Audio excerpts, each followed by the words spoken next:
종목 수다 그녀들의 종목. 그녀들의 종목 콕. 그녀들의 종목 콕톡. 장 마감 후 만나는 힐링 마무리. 손유빈, 손현정, 박수진입니다. 매일 오후 4시 그녀들의 종목 콕톡으로 인사드리는 손유빈, 윤희. 손현정, 현희, 박수진, 진입니다. 윤희, 현희, 진이 이렇게 유현진과 주식 코치들이 함께 종목들을 콕해서 시장과 종목에 대한 다양한 이슈에 대해 톡 나눠보는 시간입니다. 네, 매일 오후 4시에는요. 종목 콕, 종목 톡 속에 숨겨진 알짜 정보와 함께 유현진이 여러분들의 주식시장 힐링 마무리 책임지겠습니다. 주식시장 힐링 마무리 그녀들의 콕톡. 한 주의 시작인 월요일 우리 시장은 외국인의 지속되는 매도에 출렁였습니다. 러시아 채무 만기일과 FOMC를 앞두고 외국인의 국내 주식 비중이 6년 만에 최저치를 기록하고 있는데요. 더불어 중국 선전이 코로나로 봉쇄가 되면서 원자재, 인플레이션 우려가 더해지는 가운데 우리 시장도 중국 관련주가 휘청였습니다. 홍콩 시장 급락과 더불어 아시아 증시에 악영향을 주는 모습이었습니다. 네, 오늘은 특히 2차 전지 관련주들의 하락이 눈에 띄었습니다. 간밤 미국 전기차 업체들의 급락, 원자재 상승 이슈가 계속되며 관련주들 크게 하락하는 모습이었고요. 특히 LG 에너지 솔루션이 상장 이후 최저가를 찍으면서 지수를 크게 눌렀습니다. 반면 정책주 순환매는 계속되는 모습입니다. 저번 주는 건설, 원전이었다면 오늘은 디지털 헬스케어와 로봇 관련주들의 강세가 두드러졌는데요. 오늘도 저희와 함께 하시면서 한 발 빠르게 잘 나갈 종목 담아가시기 바랍니다. 네, 오늘 코스피와 코스닥을 이끈 종목들 속에는 어떤 스토리가 숨겨져 있을까요? 유현진 그리고 주코치님들과 함께 다양한 종목들 콕콕 찍어서 종목이 보이는 톡톡 함께 나눠보시죠. 그럼 지금도 잘 나가지만 앞으로 더 잘 나갈 잘난 주식들 저 현희와 함께 만나러 가실까요?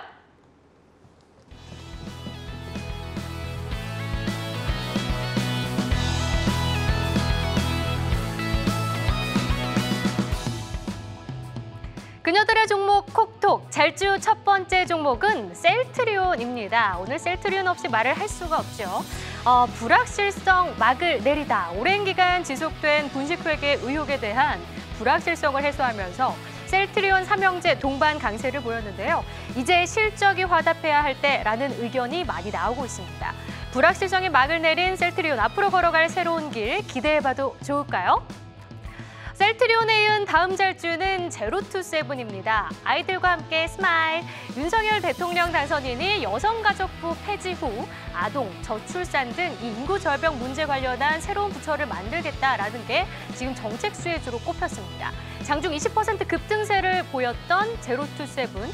정책 효과가 실적까지 이어질 수 있을지 지켜봐야겠는데요. 그리고 그녀들의 종목 콕톡 다음 잘주는 인성정보 보겠습니다. 나도 정책 수혜주. 윤석열 대통령 당선인의 원격 의료 정책 수혜 기대감에 강세를 보였는데요. 새 정부 정책 관련주들이 시장에 관심을 받으면서 오늘 순환매 흐름을 보이고 있습니다.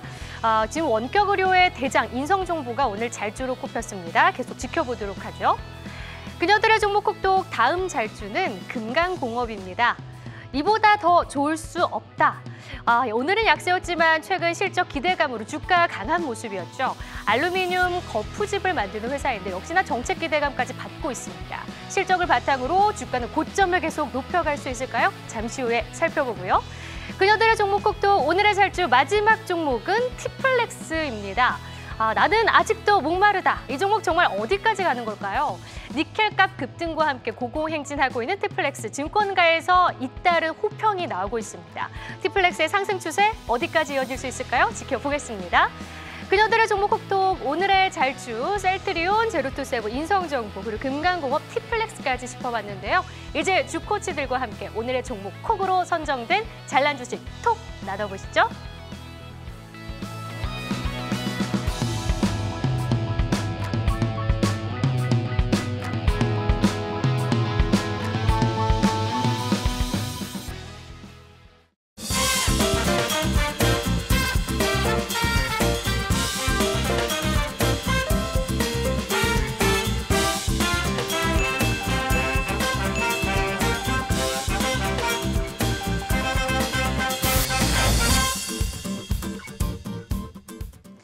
네, 그녀들의 종목 콕톡 오늘의 잘주 5종목 먼저 만나보고 왔습니다. 과연 이 잘난 주식들 뒤에 어떤 이야기가 숨겨져 있는지 이제 주코치들과 함께 이야기를 나눠볼 텐데요.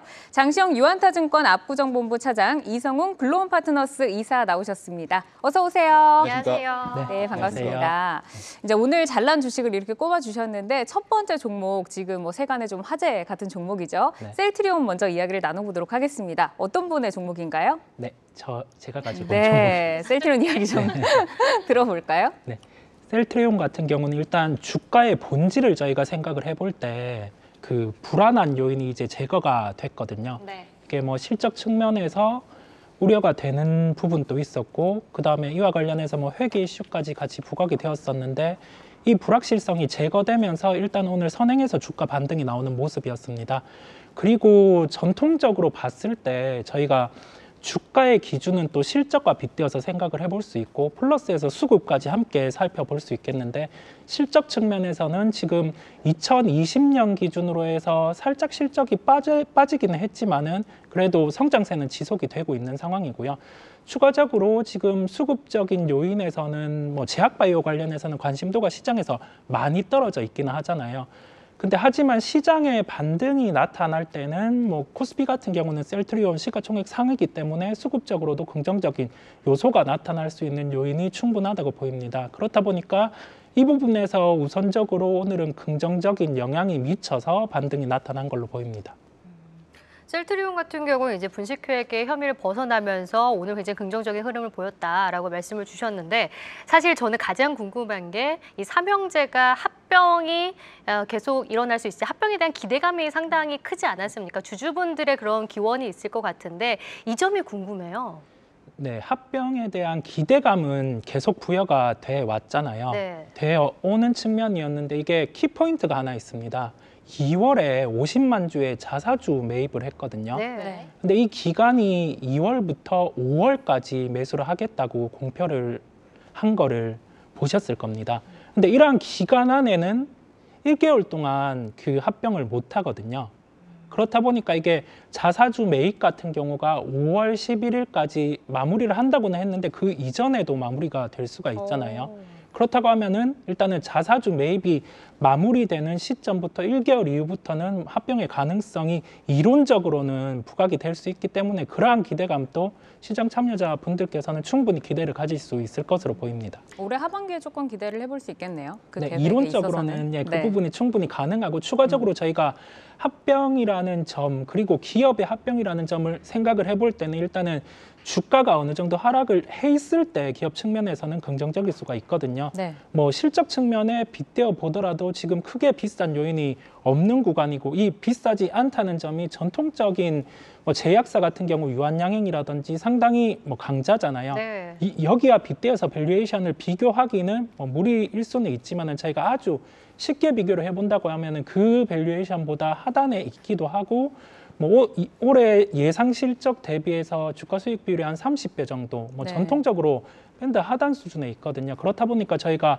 아주 심플하게 접근을 한다고 하면은 부담이 없는 구간이라고 결론을 지어볼 수 있겠습니다. 네, 이 3사 합병이 추진되면 좀 상승의 모멘텀도 있을 수 있고 이제 회계적인 그런 불확실성이 해소됐기 때문에 단기적으로 주가 상승이 일어날 수 있을 것 같아요. 네. 근데 뭐 후발주자 진입도 있고 경쟁이 또 심화됨에 따라서 추가적인 모멘텀 확보가 필요하다는 분석도 있거든요. 그 부분에 대해서는 어떻게 보세요?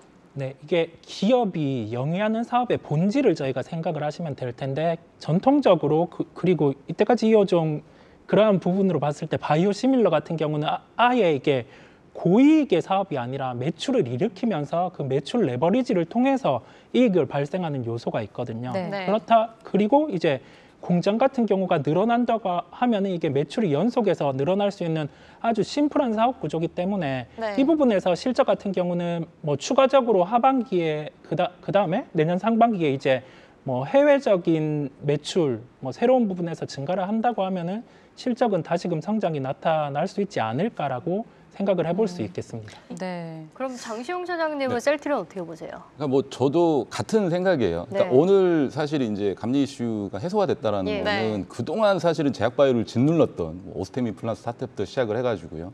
많이 짓눌렀던 어떤 이 센티멘트적인 부분을 해소를 어느 정도 많이 했다라고 봐요. 근데 문제는 관건은 아까 이제 우리 이사님께서 말씀해 주셨겠지만 제약바이오 자체의 센티멘트를 완전히 무너진 상황에서 지금 시장을 사실은 좌지우지하는 거는 패시브 수급이란 말이에요. 그 패시브 수급들이 어떤 목적을 가지고 어떤 논리를 가지고 제약바이오 업종에 다시 자금을 투입을 하느냐. 또 뭐 우리 시장이 전반적으로 만약에 대외 이슈라든지 이런 부분들 때문에 흔들린다고 하면 가장 사실은 취약한 게 셀트리온 이 형제들이거든요. 왜냐하면 업종 내의 비중이 가장 크기 때문에. 그래서 그런 부분들을 어떻게 시장에서 뭐 잘 마무리를 하느냐 이런 부분도 가장 중요할 것 같아요. 그래서 저도 앞서 이제 말씀드렸지만은 그런 센티멘트적인 부분에서 좀 악재들이 좀 해소됐다는 부분은 굉장히 좀 긍정적인 이슈인 것 같고 그런 부분들로 인해서 어떤 트레이딩 바이는 충분히 가능한 시점이 아닌가 이렇게 좀 말씀을 드리고 싶습니다.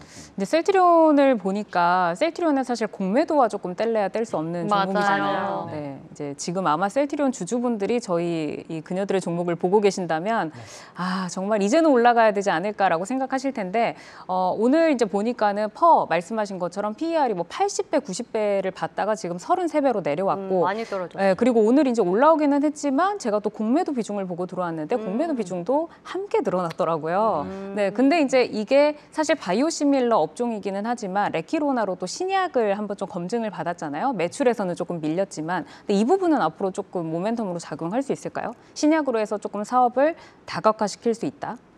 네, 이 부분이 프리미엄 요인은 충분히 될 수가 있어요. 진행이 좀 더 진행이 되고 이 부분에 대해서 그 반영이 본격적으로 되는 게 뭐 내년 시점 아니면 뭐 그 후의 시점이 될 수 있는데 저희가 현재 시점만 주가를 심플하게 생각을 해보는 게 나을 것 같아요. 네. 왜냐하면은 내년까지 미리 바라보기보다 현재를 보자는 이유가 아무래도 금리 인상기라는 시점이 있겠고요. 성장주 같은 경우 미리 프리미엄을 받아오는 시장이었기 때문에 현재 시점에서 이제 미리 내년, 내후년 여기에 대한 실적을 땡겨와서 바라본다고 하면은 조금 부담일 수가 있거든요. 그렇다 보니까 현재 시점에서 놓고 봤을 때 제약 바이오 같은 경우는 큰 프리미엄 요인을 받고 있지 않는 주가가 형성이 돼 있거든요.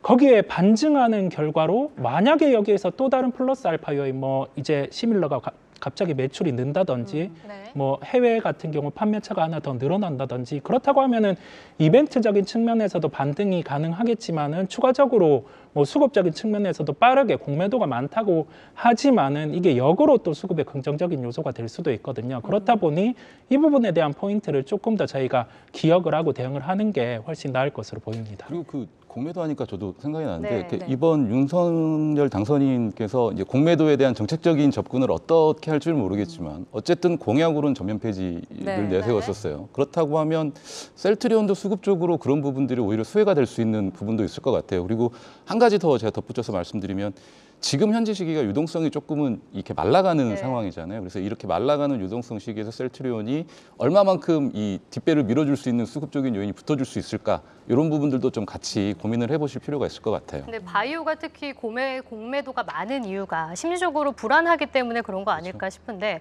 오늘 떨어진 종목들을 보면은 제넥신도 급락이 나왔고 또 메지온도 급락이 나왔잖아요. 그러니까 FDA 허가 승인이 지연됐고 아니면 임상이 중단된 종목들. 그러니까 그게 신약의 가장 큰 리스크라고 할 수가 있는데 지금 신약에 대한 질문을 주셨지만 셀트리온은 사실 바이오시밀러를 상당히 잘하는 기업이지 않습니까? 네. 그래서 저는 본업에 좀 더 충실을 하고 신약도 조금 더 이제 모멘텀을 받으면 물론 갈 수 있지만 그 신약 리스크가 오히려 주가에 좀 악영향을 미치지 않을까라는 생각도 있거든요. 어떻게 네. 보세요? 신약에 대한 부분이 주가에 반영이 안 돼 있잖아요. 안 돼 있는 측면에서 저희가 그 주가의 본질, 제가 반복해서 말씀을 드리는 요인인데 여기에 대해서 반영돼 있지 않은 부분 자체는 또 다른 기회가 될 수 있다는 점이거든요. 이게 뭐 리스크로 불거진다고 했을 때 반영돼 있지 않은 부분에서 조정이 나온다고 하면 그때는 매수 기회가 되거든요. 그렇다 보니까 저희가 그 주가 측면에서 지금 어떤 요인이 반영이 되어 있고 안 되어 있는지를 판단을 할 수 있어야 되겠고요. 그 신약 기대감 같은 경우는 지금 주가에 반영이 안 돼 있기 때문에 일단은 논외로 생각을 하고 조금 주가 이러한 요인으로 인해서 주가가 조정이 나온다. 그렇다고 하면은 매수 기회로 삼는 게 낮다는 결론이겠습니다. 네, 저는 이 부분에서 궁금한 게 근데 주력 산업인 바이오시밀러의 그 성장성에 대해서 예전만큼 못할 것이라는 우려도 있거든요. 네. 이 부분에 대해서는 어떻게 보세요? 그 부분에 대해서 생각을 해보면 그게 딱히 이제 시밀러 같은 경우는 프리미엄 요인이 있다 그 부분이 아니잖아요. 그렇다 보니 이게 지속적으로 잘 해왔던 기업 같은 경우가 실적이 계속 발전을 하게 되거든요. 이 실적의 발전이라는 점이 그 제약사 같은 경우가 만약에 시밀러 업체에 그 의뢰를 맡겼다고 했을 때 잘 해왔으면은 지속적으로 이러한 부분에서 계속 맡겨오는 부분이 있겠고 추가적으로 여기에 뭐 공장 증설이라든지 그러한 부분이 나타난다고 하면은 뭐 이익 같은 경우는 늘어날 수 있는 구조기 때문에 논외로 뭐 감가상각이나 그런 게 있겠지만 뭐 그 부분에서는 실적에는 뭐 크게 우려되는 요인이 아니라고 보입니다. 네. 어떻게 보면 시밀러 사업은 이제 셀트리온 입장에서는 바이오 시밀러 사업 전체적으로 봤을 때는 이제 성장기, 그러니까 진입기와 성장기를 지나서 지금은 어떻게 보면 성숙기이기 때문에, 성숙기이기 때문에 실적의 어떤 가파른 성장이 주가에 바로 반영이 되는 부분들은 아닐 것 같고요. 시밀러 사업 자체는 어떻게 보면 셀트리온의 어떤 흔한 말로 좀 깔고 가는 이제 어떤 영업적인 이익 이렇게 좀 보셔야 될 것 같아요. 저도 그렇게 생각을 합니다. 어쨌든 이제 셀트리온이 글로벌적으로 조금 판매를 확대를 하고 있고 또 이 부분에서 좀 기대가 될 것 같은데 오늘 저희가 잘난 주식으로 꼽았지만 앞으로 또 잘날 수 있는지 계속해서 더 잘난 모습을 뽐낼 수 있는지 가격 전략을 주신다면 어떻게 제시를 해주실까요? 네, 아무래도 이벤트적인 측면에서 급락을 한 요인이 있을 때 정도는 반등이 나올 수 있을 것으로 보이고요. 그러한 가격이 단기로는 한 20만 원 정도 가격이 보이기 때문에 1차적으로 그러한 가격의 회복이 선행해서 이루어져야 할 것으로 보이고요. 추가적으로 불안한 요인의 해소가 있는 상황에서 시장이 긍정적으로 돌아서는 그러한 과정까지 함께 더해진다고 하면은 패시브 수급 자체가 물론 뭐 IT라든지 다른 요인이 먼저 유입이 많이 되겠지만은 바이오에도 유입이 되길 기대를 해보면서 한 30만 원대까지는 회복을 하기를 기원을 해보도록 하겠습니다. 힘을 주시네요. 아마 지금 20만 원에서 30만 원으로. 단기적으로는 20. 단기 20만 원, 20. 네. 이제 뭐 20은 너무 중장기 조금 30만 원. 지금 18만 원대 아닌가요? 20만 원 너무 그 다음에 보수적이지 않나요? 꿈과 희망까지 부여되면 상상도 30만 이상. 원까지. 30을 더 꿈과 넘어서는 희망까지 하면 이제 주주분들 한 100만 원 정도 보시더라고요. 예, 그거는 함께 저도 꿈과 꿈과 희망을 희망. 꿔보도록 네. 하겠습니다. 꿈과 희망을 더 역사적인 꿀 수 고가가 있는지. 38만 원 정도이기 때문에 그거는 뚫어야 된다라고 네. 보시는 거죠. 네. 알겠습니다. 자, 그럼 잘난 주식 다음 종목으로 넘어가 볼 텐데요.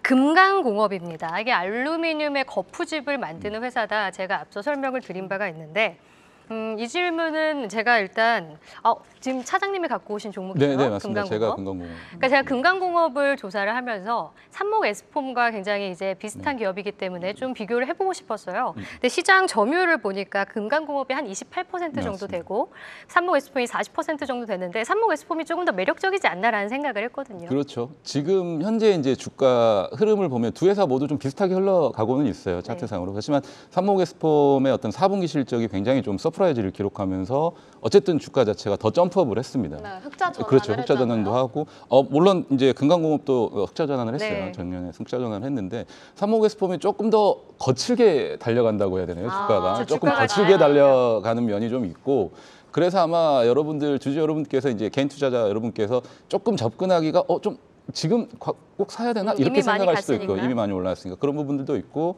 삼목에스폼은 어쨌든 알루미늄 이 폼 판넬 사업부가 매출의 대부분을 차지를 하고 있어요. 하지만 금강공업은 판넬 사업이 대략 한 8% 정도 그리고 다른 강간 사업이라든지 또 자회사로 선박 엔진 부품 그리고 사료도 고려산업이라는 회사도 또 보유를 하고 있어요. KSP라는 회사를 통해서 선박 엔진 부품도 만들고 있고 그래서 매출처가 조금 다변화돼 있다라는 부분도 장점이고요. 그리고 삼목에스폼이 배당이 조금 짜요. 두 회사를 비교했을 때 비슷한 수준이긴 하지만 어쨌든 삼목에스폼이 지금 현재 수준에서 장사를 조금 더 잘하고 있다라고 봤었을 때는 뭐 점유율도 높고 하는데 뭐 영업이익이라든지 이런 부분들이 조금 더 크게 하고 있지만 배당이 조금은 두 회사에 비해서 조금 아쉽다. 네. 두 회사 모두 배당이 그렇게 큰 편은 아니지만 네. 조금 더 아쉬워서 그래서 이제 금강공업이 앞서 말씀드린 기술적인 부분 그리고 매출처가 삼목에스폼보다는 다변화되어 있다는 부분도 한 가지 꼽을 수 있고요. 그래서 그리고 배당에 대한 부분들 이런 부분들까지 좀 감안을 했을 때는 여러분들이 조금 접근하시기에 지금 당장에 어떤 다 뒤이어서 얘기하겠지만 뭐 정책 수혜주라든지 또는 업황에 대한 어떤 수혜라든지 이런 부분들을 모두 감안했을 때 접근하기가 네. 조금 더 편하지 않을까 이렇게 조금 정리를 해보고 싶어요. 네. 이번에 흑자 전환을 했는데 사실 저는 생각이 든 게 원자재 가격이 그렇죠. 상승을 하면서 네네. 흑자 전환을 했다고 생각을 네네. 했어요. 그래서 원자재 가격이 만약에 정상화가 되면은 네. 이 부분은 조금 리스크가 있지 않을까 싶었거든요. 그렇게 생각하시는 분들이 좀 많아요. 네. 네, 그렇게 생각하는 분들이 많아요. 알루미늄 가격이 폭등해서 그런 건 아니냐. 원자재 관련주로 그렇죠. 원자재 아시는 관련주로 분들도 있어요. 아시는 분들도 계시고 물론 그 부분에 대한 수혜도 어느 정도 받은 것도 사실입니다만 가격이 오른 부분에 대해서 바로 판가에 정가를 시켰고요. 그래서 2016년, 17년도에 이제 알루미늄 폼 단가가 5만 원, 6만 원인데 지금 5만 원대 이미 네. 넘어섰어요. 그래서 가격이 가파르게 오르고 있는데 지금 이제 걱정하시는 부분은 그 가격이 빠지면 네.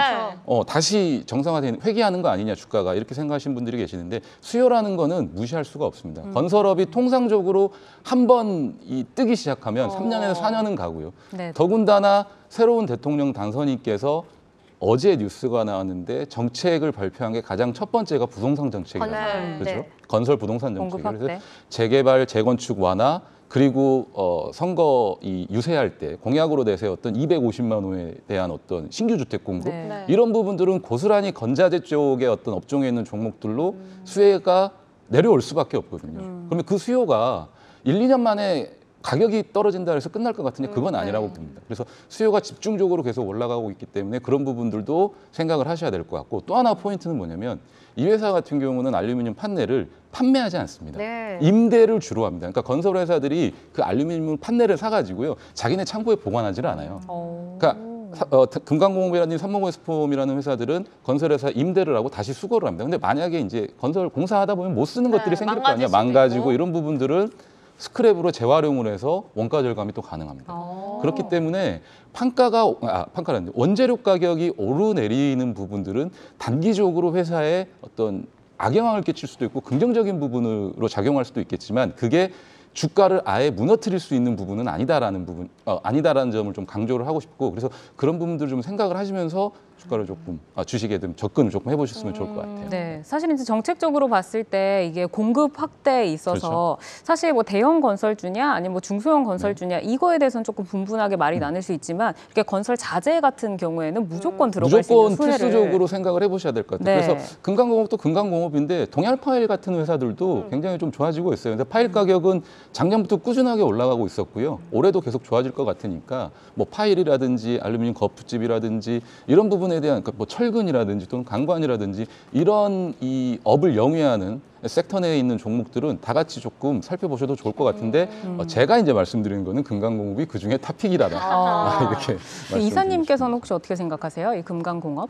네, 건설이라는 업종을 놓고 저희가 생각을 해본다고 하면은 먼저 정부 정책 같은 경우 말씀을 해주셨지만은 그 부분이 뒷받침되는 게 일단은 가장 클 것으로 보이고요.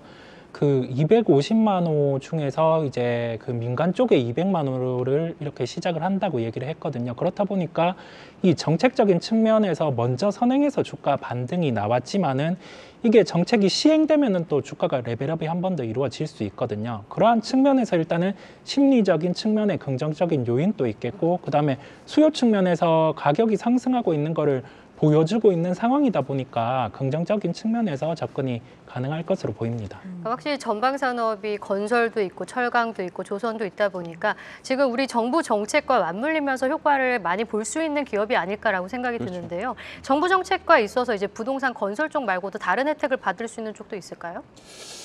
부동산 정책 관련해 가지고 어쨌든 사실 저는 이제 가장 이게 저희가 이제 어떤 업종이나 종목을 볼 때 여러 가지 종목을 파생할 필요는 없다고 생각을 해요. 가장 기본이 되는 부분들을 생각을 할 때는 대형 건설주들을 비중에 어떤 뭐 포트폴리오의 비중을 어느 정도 많이 심어 놓는 게 중요할 것 같고요. 그리고 네. 조그만 건자재라든지 뭐 금강공업이라든지 앞서 말씀드린 동양파일이라든지 이런 회사들을 부가적으로 수익률을 좀 극대화할 수 있는 방면으로 포트폴리오를 짜 가시는 게 좋을 것 같고 정책적인 수혜 부분들을 여러 가지로 고민할 필요는 없을 것 같은데 또 하나 말씀드리자면 사실은 뭐 시멘트라든지 이런 부분들도 좀 고려를 해보실 필요가 있을 것 같아요. 시멘트는 어쨌든 원자재 가격과 관련돼서 지속적으로 가격이 올라가고 있어요. 유연탄 가격이 급등을 하면서 시멘트 가격은 뭐 시멘트 회사들이 마치 담합이라도 하듯이 매달 시멘트 가격을 인상을 하고 있단 말이에요. 그러면 그게 고스란히 1분기, 2분기, 3분기, 4분기를 또 올 한 해 계속 지나면서 영업이익 마진율로 극대화될 수가 있기 때문에 계속해서 이쪽 관련 부분도 지켜보셔야 될 것 같아요. 근데 제가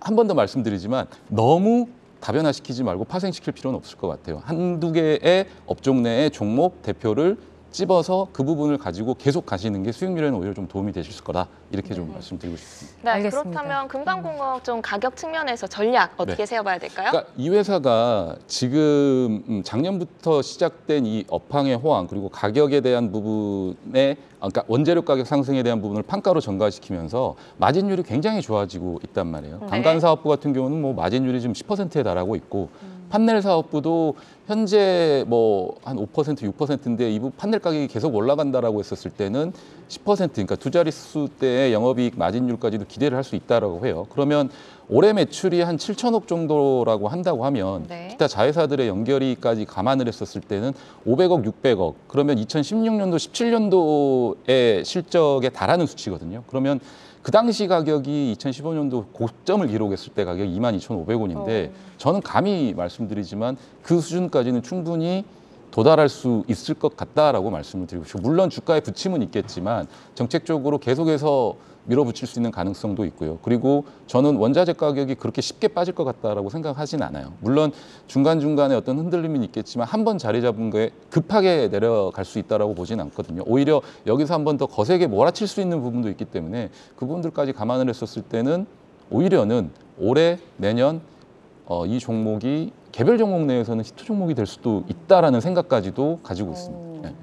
알겠습니다. 오늘 이렇게 이제 잘주 두 종목을 저희가 좀 토론을 나눠봤는데 먼저 시장에서 늘 정말 그 인싸라고 불리지 않으면 좀 서운할 정도로 셀트리온의 이 종목이 분식회계 좀 혐의를 벗으면서 이렇게 또 시장에서 다시 올라와서 이 부분 저희가 좀 기쁘게 살펴봤고요. 다음으로 이제 금강산업에 대해서 저희가 짚어봤는데 금감공업, 지난번에 그 고점 22,000원 선을 다시금 좀 뚫을 수 있을 기대감이 있다라고 정리를 해주셨습니다. 이 두 종목 여러분 좀 지켜보시면 도움이 될 것 같습니다. 네, 이렇게 금강공업까지 저희가 이야기 나눠봤는데요. 그녀들의 종목콕, 종목톡, 지니의 리포트 콕으로 잘주 종목 한 번 더 살펴보겠습니다. 먼저 방금 이야기 나눈 금강공업입니다. P와 Q가 함께 이끄는 성장이란 제목으로 신한금융투자가 발표한 리포트입니다. 금강공업의 2021년 영업이익은 259억 원으로 흑자 전환했습니다. 특히 알폼 국내 사업이 호조를 보였는데요. 알폼 가격은 올해 2월 기준 단가 5만 원 내외를 기록했습니다. 이 가격은 업황 호황기 단가에 근접한 수준이고요. 전방 산업 호황에 따른 물량 확대도 예상하며 P, 프라이스, 그러니까 가격이 오르고 또 Q, 퀀티티, 물량이 함께 늘어나며 성장할 것이라 기대한다고 설명했습니다. 다만 투자 의견이나 목표 주가는 설정하지 않았습니다. 네, 이어서 앞서 이야기 나눠봤던 셀트리온입니다. 4년 만에 감리 불확실성 해소라는 제목으로 키움증권이 발표한 리포트입니다. 3월 11일 증선위회에서 감리 결과를 발표했죠. 시장에서 우려했던 검찰 고발, 또 매매 거래 정지를 피한 서프라이즈한 결과로 주가 반등이 예상된다고 설명했습니다.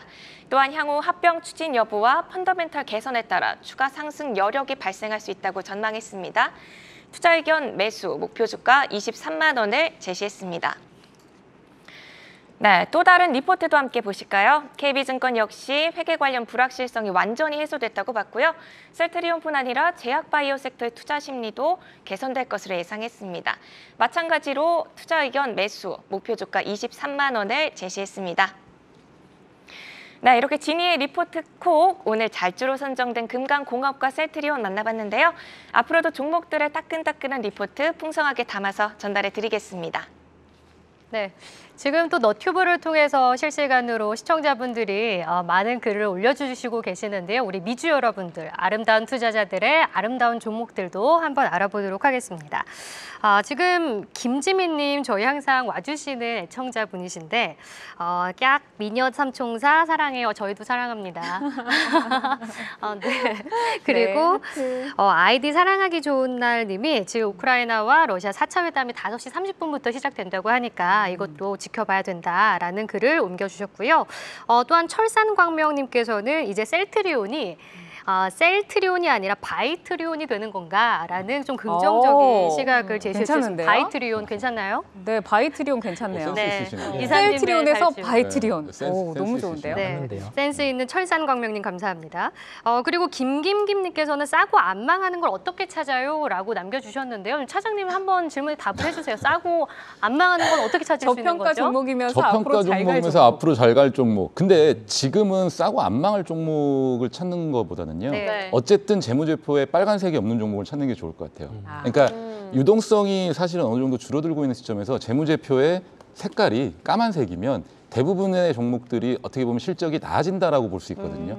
그러니까 작년부터 시작해서 또는 재작년부터 시작해서 어쨌든 코로나로 인해서 조금 뭔가 경제활동이나 이런 부분들이 미진한데 재무제표 색깔이 까맣다. 그리고 그 까만 게 숫자가 계속 바뀌고 있다, 커지고 있다. 라면은 그 숫자가 그 회사가 싸고 안 망하는 회사라고 볼 수 있을 것 같아요. 그리고 그런 기간들이 길었는데 주가가 누워 있다 또는 상대적으로 다른 성장주들보다 주가 상승률이 좋지 않았다라고 한다면 오히려 지금 금리 인상기라든지 또는 이 업황이라든지 이런 부분들이 조금은 바뀌고 있는 상황이잖아요. 성장주에서 어쨌든 가치주 또는 실적주로 바뀌고 있는 상황에서 또는 가격을 바로 전가할 수 있는 업종에 있는 종목들이 히트를 치고 있는 상황에서는 그런 종목들이 우세하지 않을까 이렇게 좀 판단을 하고 있어요. 시장에서. 재무제표상에서 글자가 까맣다는 거는 플러스를 플러스를 흑자를 그냥 의미하는 거죠. 그렇죠. 적자는 빨간색으로 빨간색으로. 표시됩니다, 여러분. 그걸 잘 보시면서 체크하시면 좋을 것 같아요. 네. 가장 심플하고 간단한 방법이잖아요. 네. 근데 지금은 가장 심플하고 간단한 방법이 시장에서 제일 쉬운 방법인 것 같아요. 아하. 네. 그러니까 우선 이제 색깔에 조금 주목을 하면서 재무제표상으로 실적이 잘 찍혀 있는가. 근데 실적이 좋은데 왜 아직 못 갈까 이런 종목들 잡아서 좀 잘 지켜보시면 도움이 될 것 같습니다. 네. 자, 그럼 저희가 이제 잘주에 대해서 이야기를 나눠봤고요. 이제는 못주 코너입니다. 못주라고 해서 슬퍼할 필요는 없죠. 지금은 못 났지만 앞으로 잘 갈 수 있는 종목 저와 함께 만나러 떠나보시죠.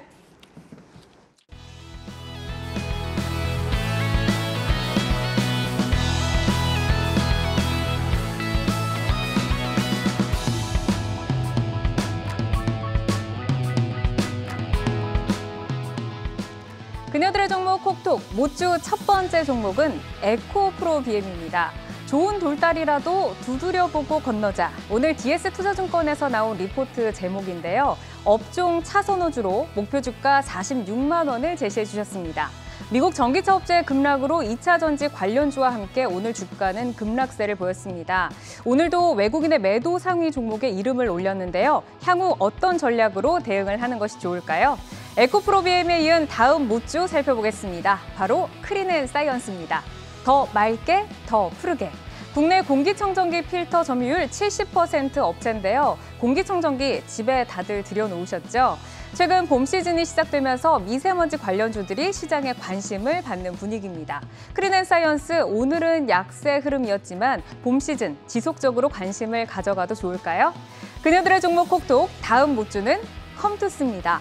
바닥의 끝을 잡고 다가오는 18일 컴투스 자체 제작 화폐인 CTX의 상장 이슈가 있습니다. 신작도 글로벌 시장을 노크를 하고 있고 메타버스 플랫폼 투자에 나서는 등 모멘텀을 열심히 찾고 있는 모습인데요. 주가는 제자리에서 큰 변화가 없습니다. 오늘도 장 초반에 상승을 하다가 상승폭을 축소하면서 약세로 마감을 했습니다. 차트는 바닥을 다지고 있는 것 같은데 과연 추세 전환 성공할 수 있을까요? 다음 모주는 삼성중공업입니다. 시간이 약이다.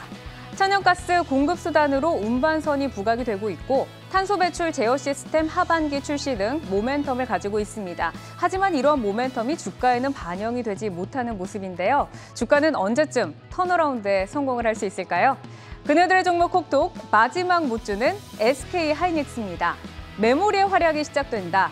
올해 메모리 업황이 조기 반등할 것이라는 전망이 나오면서 SK하이닉스의 실적 전망치도 고공행진하고 있습니다.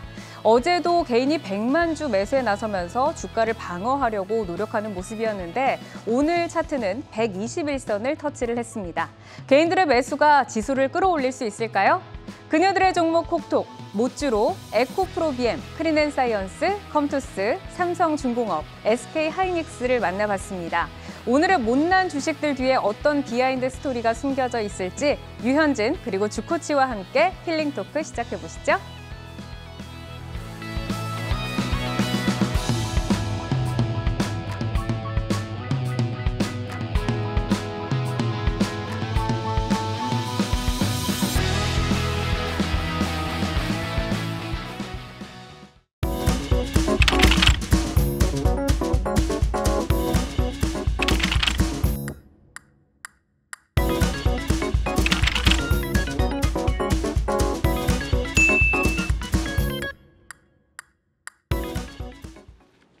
그녀들의 종목 콕톡 못난 주식 5종목 살펴보고 왔습니다. 그중에서 우리 이사님이 가져오신 크리넨사이언스 먼저 살펴볼게요. 네네. 어떤 점에서 못주로 꼽으셨는지 대략적으로 한번 들어볼게요.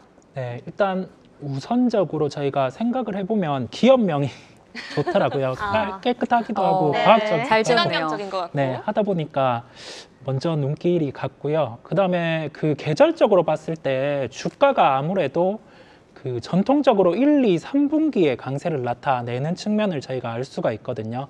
그 계절적으로 강세를 나타내는 게 아무래도 황사와 연관돼서 그런 이벤트가 발생을 하다 보니까 이러한 기대감이 주가의 선행에서 반영되는 요소가 존재를 했습니다. 2020년은 노뇌였는데 그때는 코로나 발생이 하다 보니까 다들 정신이 없어서 뭐 미세먼지 오거나 그런 것도 다 못 느꼈었는데 그 부분을 노내로 하고는 전통적으로 1분기가 주가가 강했기 때문에 이번에도 한번 이벤트 측면에서 기대해보면 어떨까 해서 접근을 해보는 게 괜찮다고 보였고요. 추가적으로 이게 그 생활 소비재잖아요. 네. 예, 공기청정기라든지 이게 생활 소비재인데 그 이러한 측면에서 기업을 살펴볼 때는 실적이 어떻게 나오고 있는지 그게 중요하거든요. 근데 이게 매출은 연간으로 한 그 2자릿수 정도 퍼센트로 상승을 하고 있는데 영업이익은 그 정도 수준으로 상승을 못 하고 있거든요. 네. 제가 여기에서 주가와 함께 연계해서 생각해 볼 수 있는 거는 이 기업 같은 경우는 추가적으로 영업이익이 증가할 수 있는 제품이라든지 아니면은 사업 구조의 개선이 이루어진다고 하면은 주가의 레벨업이 나타날 수 있는 요인이 있겠구나라고 같이 생각을 해볼 수 있기 때문에 이제 오늘 같은 경우 설명을 드렸습니다. 네. 크리넨사이언스는 좀 중국 때문에 네. 좀 웃기도 하고 울기도 하고 하는 종목인 것 같아요. 네. 말씀하신 것처럼 이제 코로나 때는 중국이 공장을 가동을 멈추다 보니까 우리나라의 미세먼지가 조금 덜 왔고 네. 이제 또 리오프닝으로 인해서 미세먼지가 또 다시 오겠다 싶었는데 오늘 또 션전이 또 락다운이 들어갔잖아요. 공세령이 있었죠. 네. 그래도 이제 사이언스라는 그 이름을 조금 잘 띄워가지고 이 필터를 사이언스적으로 좀 잘 개발을 해보면 좋지 않을까 하는 생각이 들어요. 네. 혹시 이제 우리 차장님 같은 경우는 크리넨사이언스 어떻게 보시나요? 저는 앞서 이제 이사님 말씀해 주셨던 그 주식 성명학적에 대한 그 접근 있잖아요. 그 성명학적으로. 접근. 네네. 이게 웃을 일이 아니라 피터 린치도 그렇게 접근을 해요. 오. 피터 린치도 주식을 살 때 이름이 좀 웃기거나 아니면 독특하거나 재밌는 주식을 사기도 합니다. 근데 꼭 이름만 웃기고 재밌거나 이런 부분들이 아니라요. 앞서 이제 이사님께서 말씀해 주셨지만 공기청정기는 저희 생활가전이에요, 이제. 맞아요. 그러니까 공기청정기가 뭐 미세먼지가 많다, 미세먼지가 줄어들었다 이런 부분들 때문에 공기청정기를 구매하고 공기청정기를 돌리는 게 아니라 그냥 이제 공기청정기는 가정 내에 1대씩 또는 2대씩 많게는 3대, 4대씩까지 돌리시는 분들도 계세요. 몇 대 있으세요? 전 2대 있습니다. 저도 두 대. 네, 두 대. 그죠? 기본적으로 많으실 평균 것 2대 정도는 있어요. 역시. 저는 이제 많이 들여놨죠. 그렇죠. 만약에 뭐 집에 또 그 애완 이 네. 견을 키운다고 하면은 터널라인으로. 터널라이닝 한다면 더 아하. 많이도 쓰기도 맞아요. 하거든요. 그렇기 때문에 이거를 이제 우리 일상생활에서 없어서는 안 될 필수 제품이기 때문에 성명학적으로 충분히 접근할 수 있다. 성명학적. 네, 접근해도 이 된다라고 성명학적인 거 말씀을 하시는데 네. 우리 이사님이 너무 뿌듯하게 네. 웃고 계셔가지고 네. 네, 좋은 말씀 해주셔서 피터 린치와 이제 오늘 그렇죠. 동급인 그렇게 접근을 하셔도 될 것 같고 그리고 크리넨사이언스는 어쨌든 뭐 공기청정기 자체를 만드는 회사는 아니고요. 네. 필터는 계속적으로 교체 수요도 있으니까 맞아요. 예, 그런 부분들까지 감안을 한다고 하면은 계절적인 요인으로만 보지 마시고 이 회사가 중간중간에 실적을 어떤 식으로 내는지까지도 확인을 좀 해보셔야 될 것 같아요. 과연 교체 수요에 의한 필터 판매가 계속해서 늘어나고 있다라고 하면 굳이 3월만 돼서 크리넨사이언스를 보지 마시고요. 중간에라도 만약에 주가가 급락이라든지 또는 변동사항이 있었을 때는 충분히 매수 접근한 주식으로 좀 보셔도 될 것 같다라고 판단하고 싶어요. 그러면은 이제 성명학적 말고 특이점도 찾고 싶은데 뭐 웰크론이나 위닉스도 이름이 좋잖아요. 네. 그렇죠. 네. 어렵잖아요. 어렵다. 영어요. 다 영어인데. 관련해서 이제 미세먼지 관련해서 크리넨사이언스를 봐야 하는 이유 그게 뭘까요? 다른 업종과 비교해 다른 종목들과 비교해서 일단은 단적으로 저희가 아주 쉽게 생각을 해보면 시장 점유율이라는 점에 있겠습니다. 필터 부분 시장 점유율, 이게 세부적인 가정용 필터의 시장 점유율이 60% 이상 유지를 하고 있는 상황이고요. 네. 이게 만약에 경쟁이 상당히 치열한 측면이 있다고 하면은 또한 실적에는 좋지 않겠죠. 근데 이게 지속적으로 이 시장 점유율을 유지해 왔다는 거는 필터의 프리미엄 측면에서는 우위에 서 있다는 점에서 긍정적이라고 할 수 있겠습니다. 네. 요즘 ESG 경영이 굉장히 중요해지고 있잖아요. 근데 중국에서도 뭐 환경보호 탄소화해서 석탄 발전소 좀 줄이고 있고 네. 국내에서도 디젤 차량 판매를 좀 억제하려는 움직임도 있는데 네. 뭐 가정용에서 필터 교체 뭐 수요가 많겠지만 산업용도 지금 하고 있잖아요. 네네. 이 부분에 대해서 좀 리스크가 있을 것 같은데 왜냐하면 ESG 경영이 중요해질수록 오히려 좀 피해주가 될 수 있는 아이러니한 상황이 있을 수 있을 것 같거든요. 저희가 그 매출의 비중을 보는 게 일단은 중요할 것 네. 같고요. 산업의 비중이 높지 않다 보니까 그 부분은 큰 우려가 아닌 것으로 보이고요.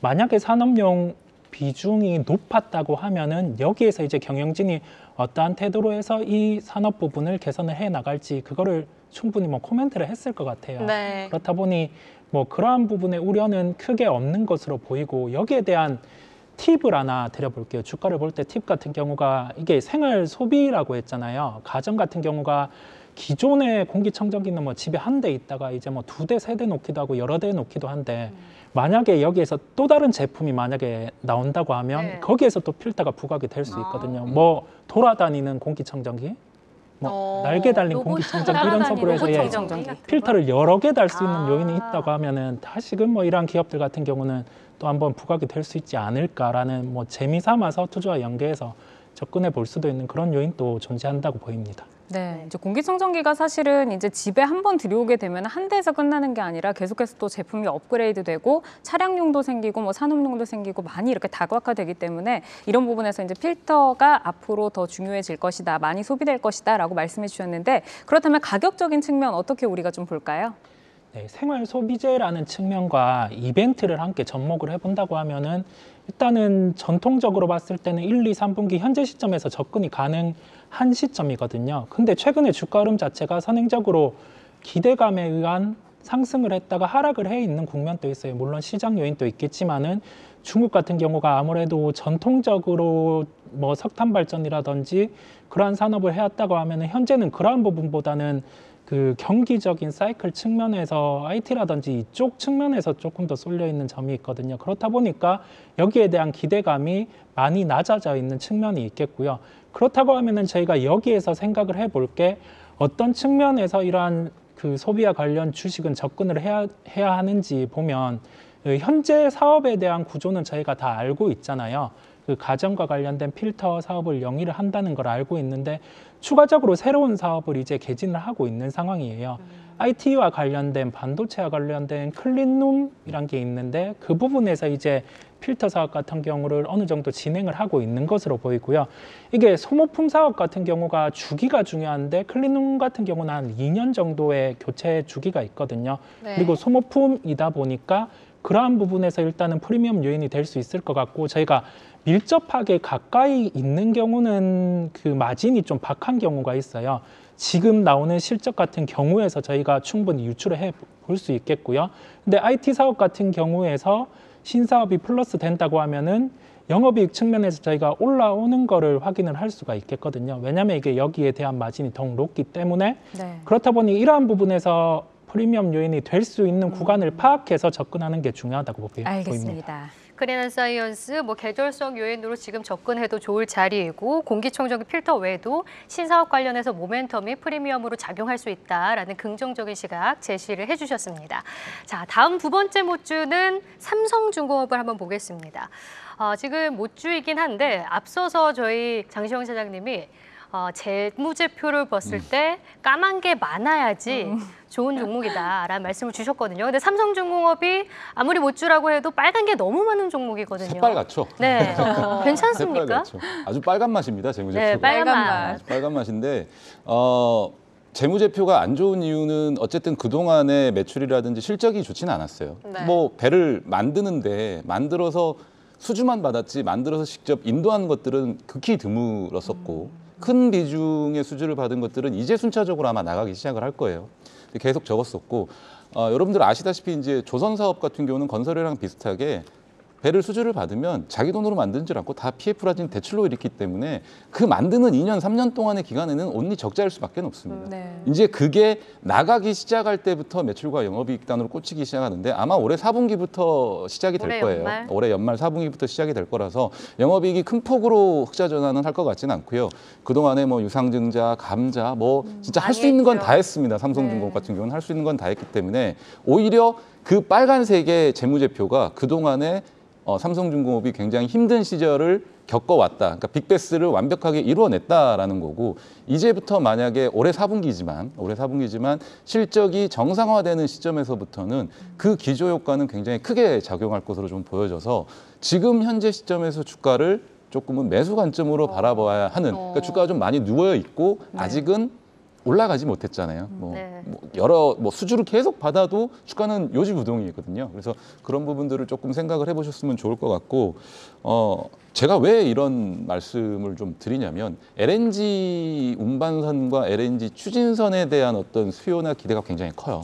그렇죠. 지금 특히나 러시아와 우크라이나 전쟁이 저는 가스가 막혔잖아요. 그렇죠. 가스가 막혔기 때문에 유럽에서는 주로 발전용으로 많이 써요. 우리나라랑 중국 또 일본, 뭐 동남아시아 일부 국가들은 난방용으로 씁니다.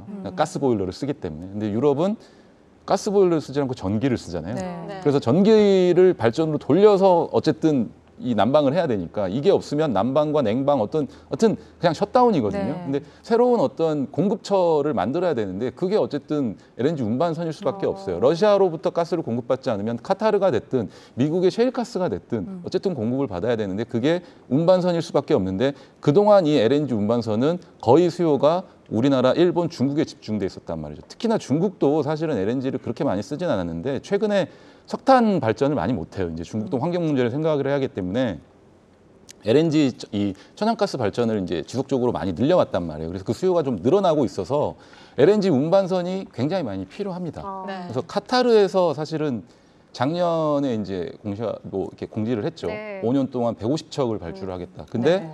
글로벌리하게 조선사들 중에 LNG 운반선을 만들 수 있는 회사는 우리나라가 거의 유일합니다. 맞아요. 그래서 150척 중에 135척을 아마 국내 조선 3사가 다 받을 것 같은데 네. 이렇게 되면 재무제표가 아무리 빨갈지언정 5년 동안 거의 매출이 2조는 고정적으로 찍히는 거예요. 앞으로 5년 동안에 2조 정도는 매출이 고정적으로 찍히는 거고 그리고 이 국내 조선 3사가 LNG선만 하느냐? 그것도 아니에요. 컨테이너선도 굉장히 지금 수요가 부족하단 말이에요. 아니, 네. 공급이 부족하단 말이에요. 네. 그래서 수요가 굉장히 많은 상황에서 선사들이 그 부분에 대한 발주도 계속 이어질 수도 있고 또 한 가지 LNG 운반선도 운반선이지만 추진선에 대한 긍정적인 이슈도 있어요.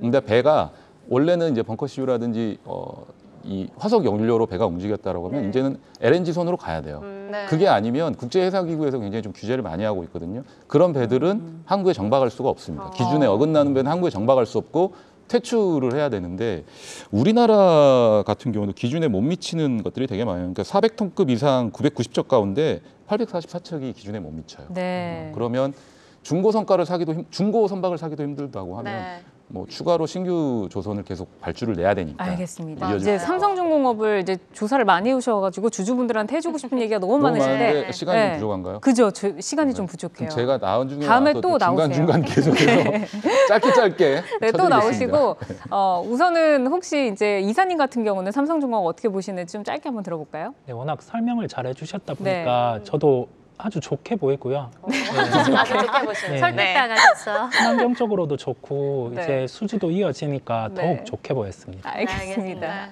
한 가지만 더 강조를 네, 하겠습니다. 네. 마지막으로 한 네. 가지만 강조하는데 그 LNG선은 원래가 고부가 가치 선이에요. 고부가 가치 선박인데 선가 자체가 굉장히 올라가고 있다는 점이 너무 긍정적입니다. 그쵸. 너무 긍정적이다. 그죠? 역대 최고 가격이 2억 750만 달러였거든요. 네. 근데 지금 2억 3,400만 달러예요. 신규 선박 가격이. 그 부분이 가장 중요한 포인트인데 제가 깜빡하고 얘기를 안 할 뻔했어요. 네. 네, 알겠습니다. LNG 운반선 생산 능력이 굉장히 좋다고 네네. 들었어요. 그리고 뭐 실적 개선의 그 시차를 좀 견뎌내야지 될 것 같네요. 네. 일단 마지막으로 그러면 전략 한번 세워주시죠. 자, 목표가는 얼마인지 정하지 않겠습니다. 왜냐하면 제가 말씀드렸지만 지금 당장에 열려있나요? 주가가 움직이는 건 아니에요. 근데 네. 언제 사야 되느냐, 네. 언제 사야 되느냐 말씀드려서 지금부터 차곡차곡 모아놓으셔야 되는데 연말 즈음 돼서 주가가 움직일 가능성이 높아요. 그때쯤 돼서 실적이 돌 것 같기 때문에 그러면 지금 현재 뭐 6,000원 미만에서 거래가 되고 있는데 5,000원 중반 정도 가격대면은 포트에 조금씩 분할로 담아 놓으셔야 될 것 같다라고 말씀드리고 싶습니다. 네, 지금 이제 유효하다, 앞으로 열려 있다라고 말씀을 해주셨습니다. 오늘은 이렇게 장시영 유한타증권 압구정본부 차장 그리고 이성훈 글로벌 파트너스 이사와 함께 이야기 나눴습니다. 두 분 감사합니다. 네, 고맙습니다. 감사합니다. 돈이 보이는 종목 수다, 여러분들이 궁금해하는 종목과 이야기에 대해서 저희는 또 내일 4시에 찾아오도록 하겠습니다. 네, 내일도 우리 미주 여러분들과 함께 항상 스마일 할 수 있는 전략 가지고 오겠습니다. 네, 장 마감 후 만나는 힐링 마무리 유현진과 꼭 함께 하시죠. 내일 뵙겠습니다. 미주 여러분, 내일 만나요. 안녕. 같이 인사해주세요. 인사해주세요.